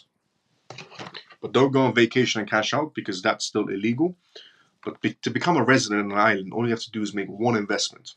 And if you do have crypto funds, and after the bull market, you're pretty much hefty crypto funds, why not? Because you can skip on taxes, because nobody likes paying taxes. Now, the next news to go through on tonight's live show is regarding Ripple. Ripple XRP announces its huge move for Japan and South Korea. Now, a lot of people don't like Ripple. I particularly don't care about your opinion. I'm guessing some people thought I was going to say I particularly don't care about Ripple. No, I care about Ripple, but I particularly don't care about people's opinions. If you hate Ripple or like Ripple or whatever, I've always said don't bring your emotions inside the crypto space. Knowledge is knowledge. Grow it in every aspect. Some people would say, oh, I would never look at an interview with Brad talking about anything to do with Ripple. Why not? Why are you bringing your emotions inside the crypto space? Why are you bringing your emotions inside of any sort of market space is the first question. So, Ripple XRP, because knowledge is powerful. Just saying. Don't bring emotions inside the market space. Ripple XRP announces its huge move for Japan and South Korea. Ripple, whose legal battles with the SEC continues to develop outside the US. Essentially, Ripple is battling the SEC inside the US, and then outside of the US, Ripple is expanding. So the latest developments come from Japan and South Korea. In line with its goal to expand its presence in the Asia-Pacific region, the tech giant announced that it has launched a new fund aimed at promoting XRP Ledger in Japan and South Korea. This is excellent news. Ripple stated that the launched fund will be devoted to supporting corporate partnerships, developer grants, and startup investments and community growth. This statement stated that the fund aims to provide financial, technical, and commercial support to developers as a part of the 1 billion XRP commitment announced in March 2022 for Japan and South Korea. Ripple Vice President of Strategic Initiatives, Emi, said the launch of this fund is a testament to Ripple's strong beliefs in the potential of Japan and South Korea to become a major regional hub for blockchain innovation. They're not lying, Japan is incredibly big on blockchain technology, and so is South Korea. They're actually two massive markets in general for the crypto space. South Korea actually, they own one of the biggest pension funds, and so does Japan in the world. And South Korea is investing their pension funds, for example, into Coinbase shares. Just think about it for a second. A pension company in South Korea is investing as a backbone into Coinbase shares. They can invest in anything they want. They can invest in real estate. They can invest into Microsoft or Nvidia and so on. But they're investing into Coinbase shares. So they are heavily into blockchain. This also underscores an unwavering commitment to driving innovation in local XRP Ledger communities, and we look forward to seeing the transformative impact of this fund in these vibrant markets. Let's go. That is absolutely amazing news to hear. Japan's very big on cryptocurrencies, and so is South Korea. They're very big. And actually, there was a time period where South Korea was, and still is, there was a study test done about a month ago where South Koreans preferred to buy XRP as a crypto asset rather than Bitcoin or Ethereum. Now that could be, some people could say, that's probably because Bitcoin is too expensive, so there's no point for them to go for it, and Ethereum is also too expensive, and that's why they're going for XRP. But then they can also go for Solana if they want to do. That's not really expensive either. They could go for AVAX if they want to do. They could go for ONDO, which is a great project as well. But there's multiple projects they could have went for. But their number one purchase in South Korea is actually XRP. It's not Bitcoin or Ethereum. Now, Ripple snaps up Standard Custody Bank. Ripple snaps up Standard Custody Bank. Not bank, sorry. Ripple snaps up Standard Custody and eyes stablecoin dominance. Is the next news we're going to go from tonight's live show. Before we go through that, let's go inside the comment section for one second. Let's see. Shelly, small-minded people, I say. Yeah, closed-minded people, yeah. 100% Miles, I just want, I was just about to say knowledge is power. The more you learn, the more you know. You don't necessarily have to take it on board or use it. However, if you know, then it's basically the power that you have. Yes, I agree. Facts. Shelly, let's go. I 100% agree. I've never understood people who go, oh, I don't want to listen to this news. It's about Ripple. Why are you bringing your emotions inside the market? To me, you look like a moron. If you hate the project or like the project or whatever, don't bring emotions inside the crypto space. Because I've seen people who, as I talk about, for example, Brad. I said Brad did an interview on a podcast, and some people will say, well, who cares about Brad and so on. Well, you should care because they're a top 10 project. They have licensings, they have partnerships and contracts, so you should care. So it always baffles my mind when people say, oh, well, who cares? Because all some people look at inside the retail section is price action. The biggest drawback of the retail section is that they always just look at price action. The advantage for the corporate sector is they don't really look at price action in terms of, in a week or a month. When it comes to the corporate sector, they look at essentially price actions in terms of 5 years projection, 10 years projection, 20 years projection of developments. The retail section sees price action, and in about a week's time, if they don't make any money on this particular crypto project, they're out. And they wonder why the corporate section is always 10 steps or 1,000 steps ahead of the retail section. Now, Ripple. Ripple snaps up standard custody. In IOs, essentially they eye the stablecoin dominance. Ripple, the leader in enterprise blockchain and cryptocurrency solutions, has completed its acquisition of Standard Custody and Trust Company, a regulated custodian of digital assets. With this acquisition, which has essentially secured all necessary regulatory approvals, Ripple aims to expand into new markets, including stablecoins, and enhance its existing product offerings. Ripple's commitment to regulatory compliance is evident in its history of working with global regulators. This transaction adds a New York Department of Financial Services regulated limited purpose trust company to Ripple's portfolio. Amazing news. Ripple already holds 40 money transmitter licensings inside the United States, in addition to a major payment institution license from Singapore and a virtual asset service provider registration from the Central Bank of Ireland. This acquisition is a strategic move to strengthen Ripple's blockchain and digital asset-powered enterprise infrastructure. This will enable better institutional customers, support for tokenizing, custodying, transferring, and trading value. Ripple's CEO Brad has emphasized the importance of integrating blockchain technology with regulatory and compliance frameworks for seamless adoption in the global financial system with this new acquisition they just did. With this acquisition, Ripple plans to leverage its decade-long experience developing financial solutions for global institutions to launch a US dollar-backed stablecoin. There is a growing demand for stablecoins that offer reliability, consistency, and utility. By issuing its stablecoin on the XRP ledger, Ripple aims to support a variety of financial use cases for developers, users, and businesses, while also enhancing liquidity on its native decentralized exchange. Additionally, Ripple has appointed Jack McDonald as a senior vice president of stablecoins. McDonald, who would also continue as a CEO of Standard Custody, brings over 3 decades of experience in investment banking, asset management, financial services, fintech, and digital assets. So, perfect person for this role, particularly. The company intends to leverage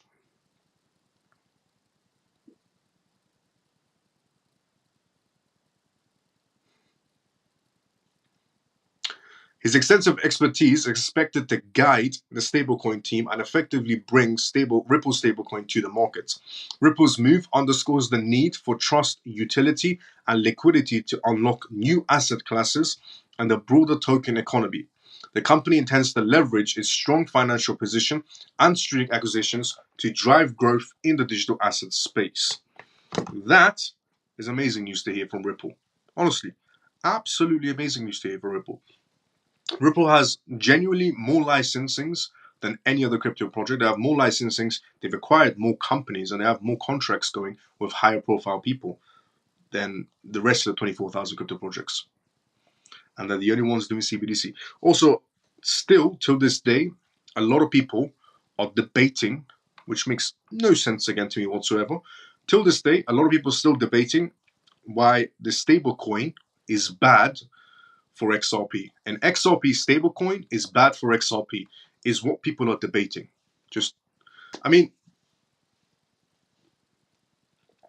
They have no relevance. XRP plays a crucial role in Ripple.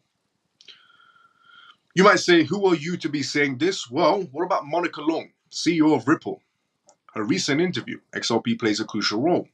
Brad, XRP plays a crucial role. David Schwartz had to explain to the retail section again why XRP plays a crucial role. How many times do Ripple members and executive board members have to come out and say XRP will play a crucial role? Do you want them to pat you on the back and tell you the world will be okay? I've never seen this many people from one company come out and keep on reassuring people and patting them on the back and saying, it's okay, don't worry, you'll survive. It's okay, don't worry, you'll survive. XRP plays a crucial role and the stablecoin plays a different role. They have some similarities, but they're very different in use cases.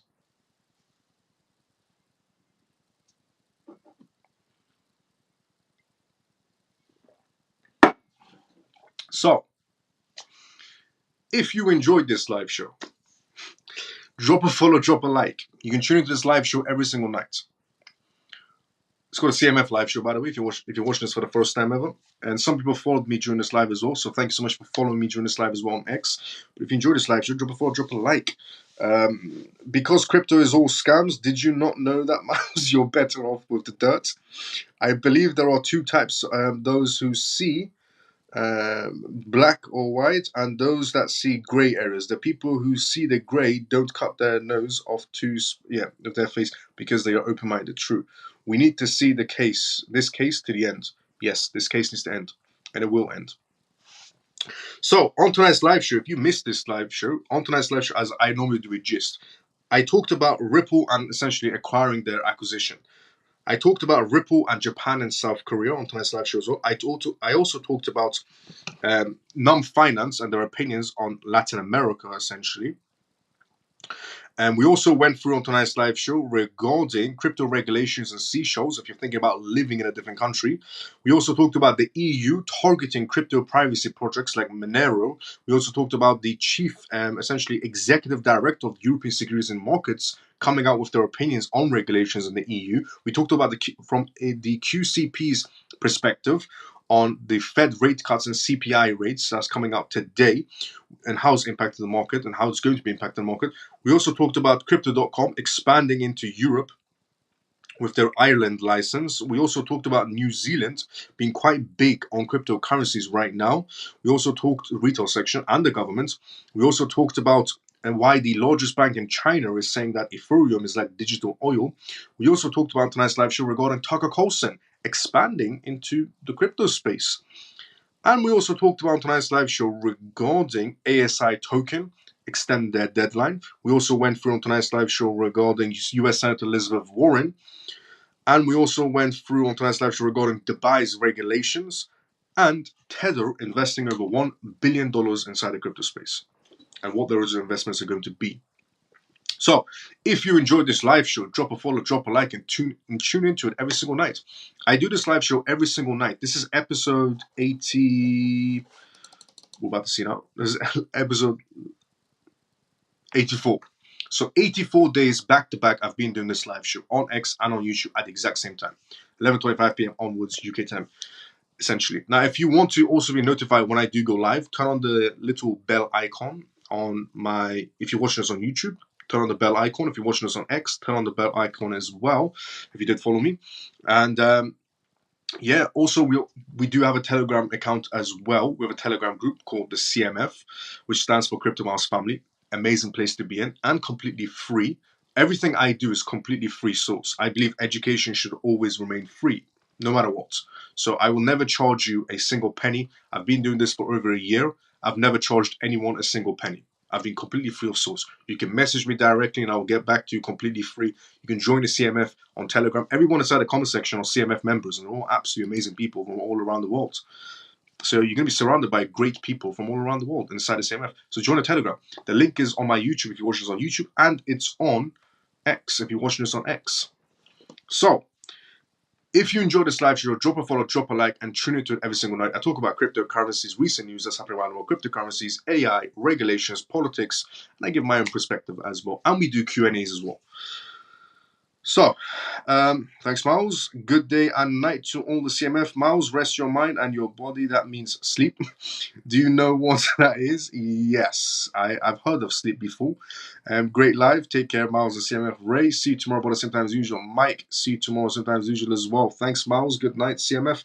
Orphan, see you tomorrow, sometimes usual as well. Shelly, see you tomorrow, sometimes usual as well. Good night, Miles and all CMF. Thank you for all the great news. Awesome live as always. Let's go, JPC tomorrow, sometimes usual as well. Great, another great session, Miles. Let's go, Scott. Scott, see you tomorrow, but sometimes usual.